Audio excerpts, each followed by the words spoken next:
program is from NET, the National Educational Television Network. I am an invisible man. No, I'm not a spook like one of those who haunted Edgar Allan Poe. Nor am I one of your Hollywood movie ectoplasms. I'm a man of substance, flesh and bone, of fiber and liquids. And I might even be said to possess a mind. I'm invisible simply because people refuse to see me. It is sometimes advantageous to be unseen, although it is most often rather wearing on the nerves. You wonder whether you aren't simply a phantom in other people's minds. You ache with the need to convince yourself that you do exist in the real world. Those lines were written by the Negro novelist Ralph Ellison in the late 1940s. And at that time, the Negro was indeed the invisible man of American society, present in body, absent from America's consciousness.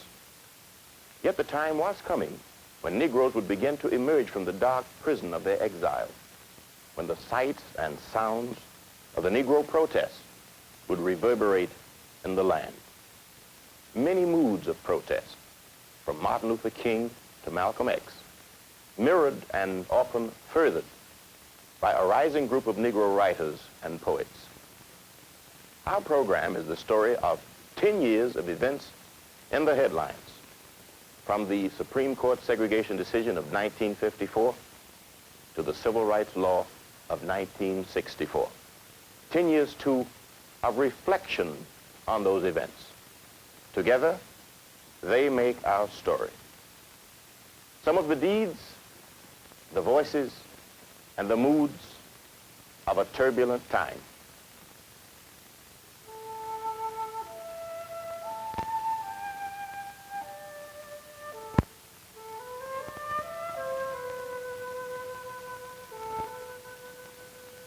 We were on a journey. From the shacks of the South and the ghettos of the North, a feeling arose. Somehow, there had to be a move into the mainstream of America. There would be hard, crowded years ahead. Yet we felt deeply that we were on our way. When did this feeling begin? Who can say for sure? Perhaps it began in the tired body of a Negro woman who had taken one too many trips to the back of the bus. Or did it begin with the explosive Supreme Court decision of 1954? To separate young people from others of similar age and qualifications solely because of their race generates a feeling of inferiority as to their status in the community that may affect their hearts and minds in a way unlikely ever to be undone. We conclude that in the field of public education, the doctrine of separate but equal has no place. Separate educational facilities are inherently unequal.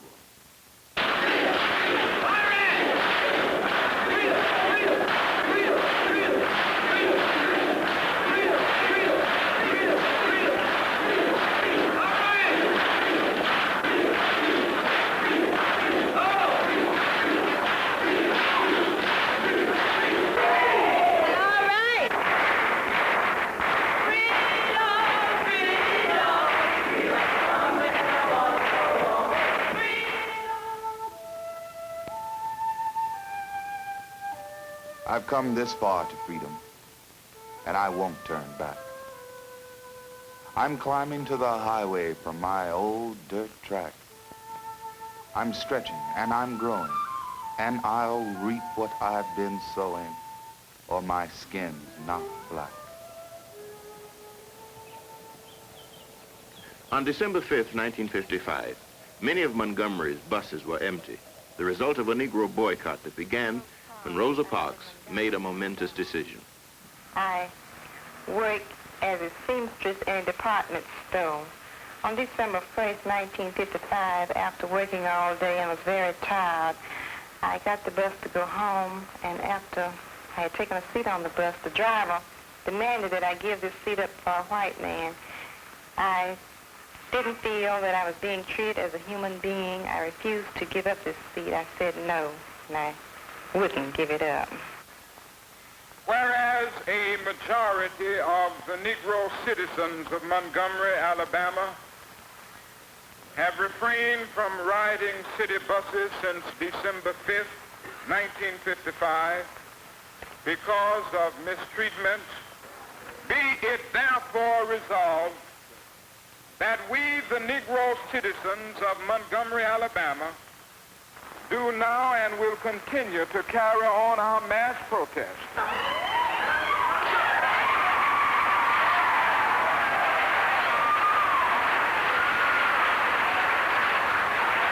All in favor, let it be known by standing on your feet.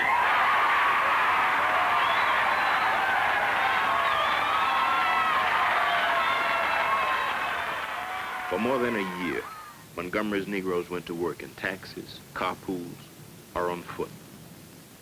Then, on November 13, 1956, the Supreme Court declared bus segregation unconstitutional. The Jim Crow signs came down.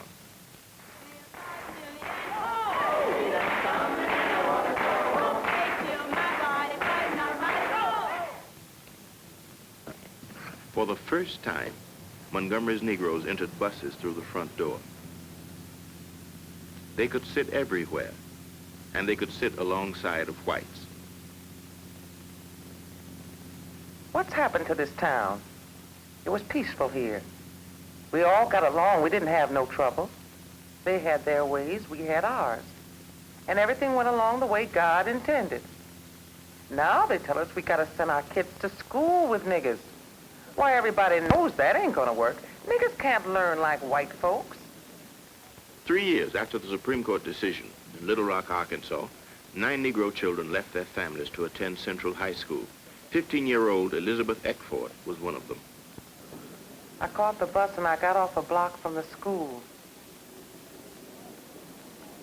I saw a large crowd of people standing across from the soldiers guarding Central. Then someone shouted, "Here she comes. Get ready." The crowd moved in close and they began to follow me, calling me names. Then somebody started yelling, "Lynch her! Lynch her! No nigger bitch is gonna get in our school. Get out of here!" I don't know why the bench seemed like a safe place to me. But I don't think I could have gone another step. Someone hollered, "Drag her over to this tree."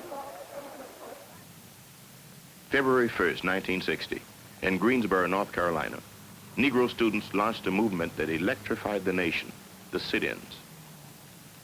What colored folks you've been knowing all your life. You're almost afraid to hire them, almost afraid to talk to them. You don't know what they're thinking. The South reacted violently, but sit-ins were almost an immediate success. Hundreds of lunch counters, hotels, and theaters were desegregated. And the sit-ins led to the Freedom Rides, an attempt to break the back of segregation in transportation. For the first time, the federal government intervened as the nonviolent protest movement was greeted with savage violence.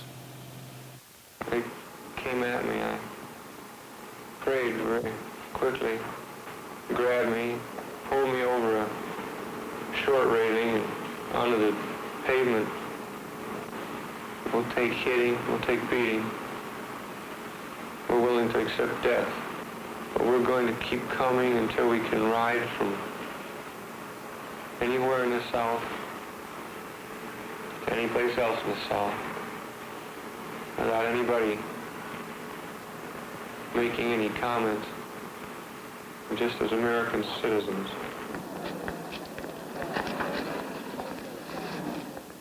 In Alabama and Mississippi, it took the government and federal marshals to enforce the 1954 Supreme Court decision. Troops were brought in to protect Negroes who tried to get into segregated schools. In 1956, Autherine Lucy was admitted to the University of Alabama, but was later expelled. In 1961, Charlene Hunter and Hamilton Holmes applied for admission to the University of Georgia. And in 1962, James Meredith sought admission to the University of Mississippi. Is this the kind of a lonely life for you, despite all these people around you? I've been living a lonely life a long time. Go home, nigger. Go home, nigger. Despite threats and violence, Negroes did win entry into all-white universities. But up to 1964, only 1% of Negro students went to integrated schools.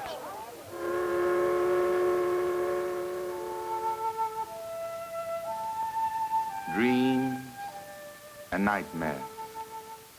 Nightmares, dreams, oh. Dreaming that the Negroes of the South have taken over. In white pillared mansions, sitting on their wide verandas, wealthy Negroes have white servants, and colored children have white mammies. Dear, dear, darling old white mammies. Sometimes even buried with our family. Hand me my mint julep, mammy. Make haste. A parade. Grand Marshal in his white suit will precede it. And behind will come with band and drum on foot, on foot, on foot. Motorcycle cops, white, out of sight if they can. Solid black, can't be right. Marching, marching, marching, noon till night. I never knew that many Negroes were on earth. Did you? I never knew.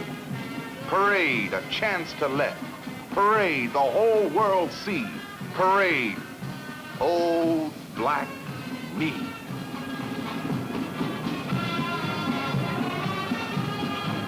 Birmingham, May 1963.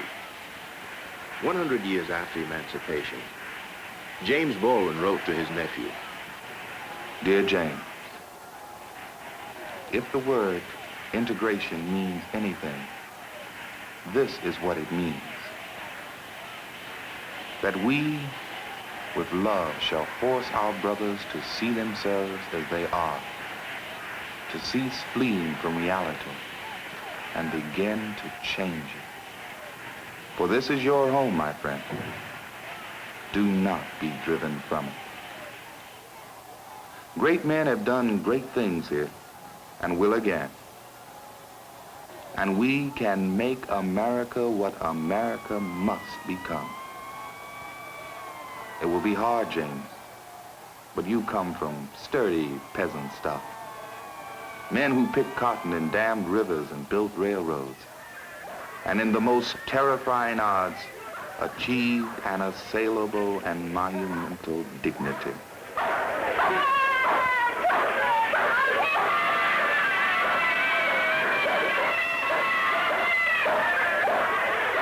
Don't shop for anything on Capitol Street. Let's let the merchants down on Capitol Street feel the economic pinch. Let me say this to you. I had one merchant to call me, and he said, I want you to know that I've talked to my national office today, and they want me to tell you that we don't need nigger business. June 1st, 1963, Medgar Evers, secretary of the NAACP in Mississippi, was selected by the New York Times as the man in the news and referred to as the quiet integrationist. Our relatives, our neighbors, not to trade at these stores. Now, finally, ladies and gentlemen, and this is final, we'll be demonstrating here until freedom comes to Negroes here in Jackson, Mississippi. On June 12, 1963, a sniper's bullet killed Medgar Evers. Medgar Evers once said, It may sound funny, but I love the South. I don't choose to live anywhere else. There's land here where man can raise cattle, and I'm going to do that someday. There's room here for my children to play and grow and become good citizens, if the white man will only let them. Dreams and nightmares. We are confronted primarily with a moral issue. It is as old as the scriptures and is as clear as the American Constitution. 8 days before President Kennedy sent to Congress the most sweeping civil rights legislation in history, he spoke to the nation. Whether we are going to treat our fellow Americans as we want to be treated. If an American because his skin is dark, cannot eat lunch in a restaurant open to the public, if he cannot send his children to the best public school available, if he cannot vote for the public officials who represent him, if, in short, he cannot enjoy the full and free life which all of us want, then who among us would be content to have the color of his skin changed and stand in his place? Who among us would then be content with the counsels of patience and delay? 100 years of delay have passed since President Lincoln freed the slaves, yet their heirs, their grandsons, are not fully free. They are not yet freed from the bonds of injustice. They are not yet freed from social and economic oppression. And this nation, for all its hopes and all its boasts, will not be fully free until all its citizens are free.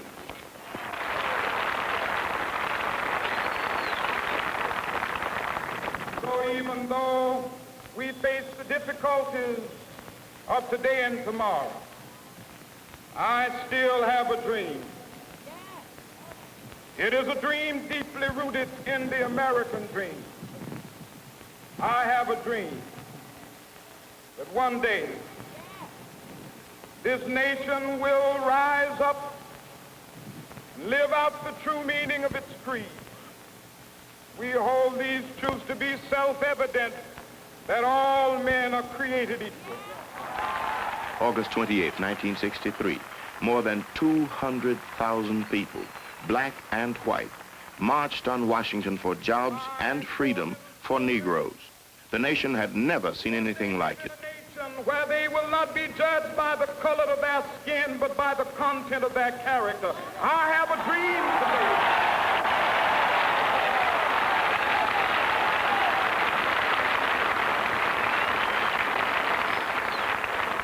I have a dream that one day, down in Alabama, with its vicious racists, with its governor having his lips dripping with the words of interposition and nullification. One day right there in Alabama, little black boys and black girls will be able to join hands with little white boys and white girls as sisters and brothers. I have a dream today. With this faith, we will be able to work together, to pray together, to struggle together, to go to jail together, to stand up for freedom together, knowing that we will be free one day.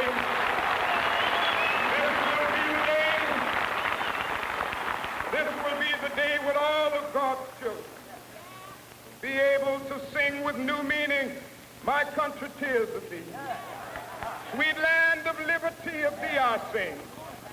Land where my fathers died, land of the pilgrim's pride. From every mountainside, let freedom ring. And if America is to be a great nation, this must become true. When we allow freedom ring, when we let it ring from every village and every hamlet, from every state and every city, we will be able to speed up that day when all of God's children, black men and white men, Jews and Gentiles, Protestants and Catholics, will be able to join hands and sing in the words of the old Negro spiritual, free at last, thank God Almighty, we are free at last.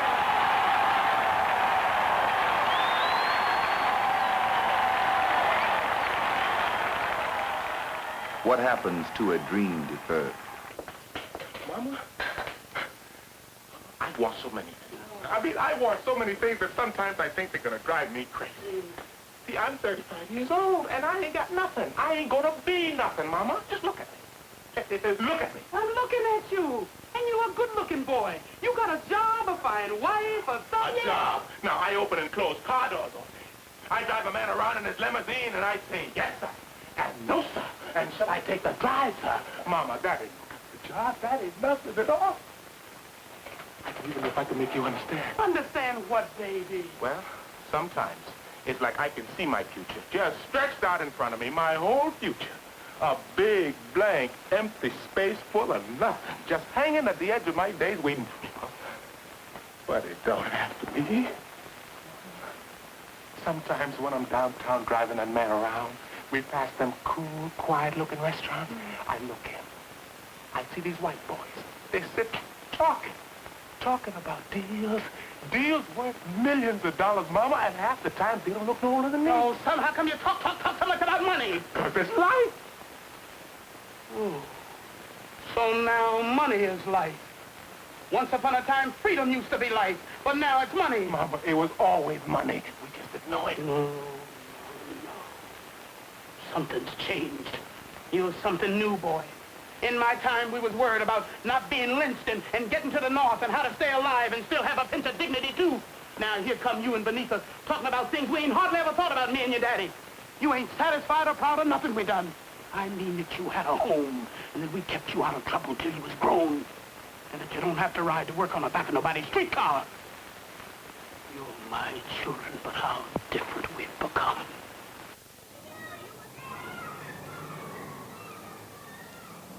What happens to a dream deferred? Does it dry up like a raisin in the sun? Or fester like a sore and then run? Does it stink like rotten meat?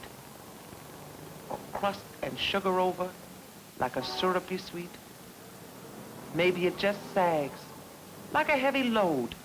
Or does it explode?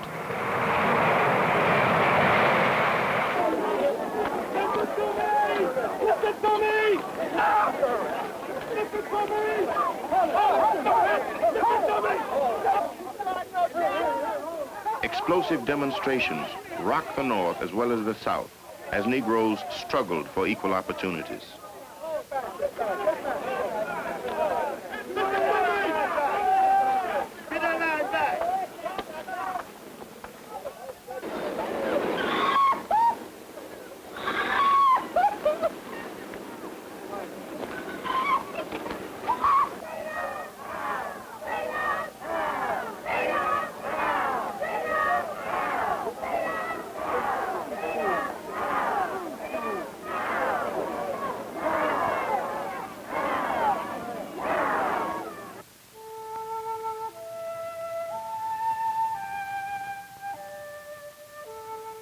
Dreams and nightmares, nightmares and dreams.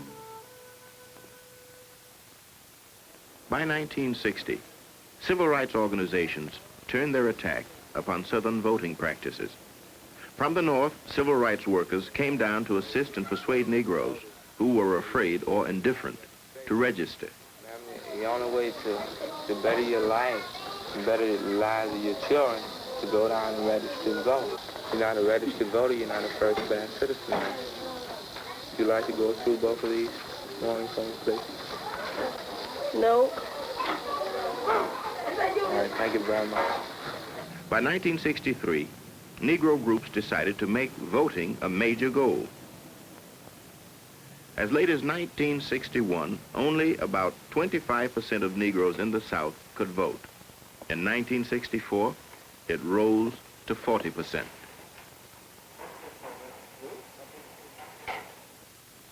On August 4th, 1964, 3 civil rights workers, Micheal Shwerner, Andrew Goodman, and James Chaney, were found buried near Philadelphia, Mississippi.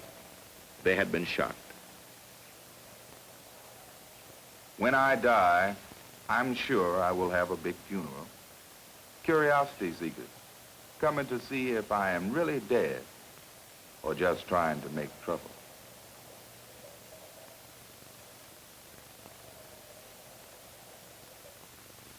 This Civil Rights Act is a challenge to all of us to go to work in our communities and our states, in our homes and in our hearts. July 2nd, 1964, President Lyndon B. Johnson signed the Civil Rights Bill into law. So tonight I urge every public official, every religious leader, every business and professional man, every working man, every housewife, I urge every American to join in this effort to bring justice and hope to all our people and to bring peace to our land. If the word integration means anything, this is what it means. That we with love shall force our brothers to see themselves as they are, to cease fleeing from reality and begin to change it.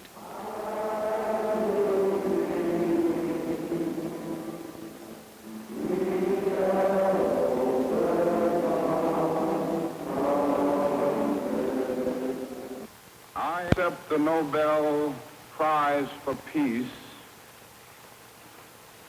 at a moment when 22 million Negroes of the United States are engaged in a creative battle to end the long night of racial injustice. The day of the sit-in, the lie-in, the crawl-in, the cry-in, and the beg-in is outdated. The move is the right move. We gotta go out and get what we want. It isn't until the so-called least of us is free that I'm free, or for that matter, any of us. Because if, as human beings, we cannot live in our country and be accepted as human beings and free citizens, then something is the matter with something, and it isn't me. And we letting them know that we ain't turning around. Like that song Jim sang, we mean that. We'll never turn back. The history of the past decade ends as it began, with a question. Where does a revolution end? The answer is, of course, that there are no convenient dates that mark the beginning or the end of a period. What seems to have started at Montgomery, or with the Supreme Court decision, did not really start there. Nor did it end with the Civil Rights Law of 1964, or Selma, or what may happen tomorrow. Today, America's Negroes are saying the same things they said 10 years ago, or 100 years ago, for that matter. But something new has happened since 1954. For the first time, the rest of America was listening.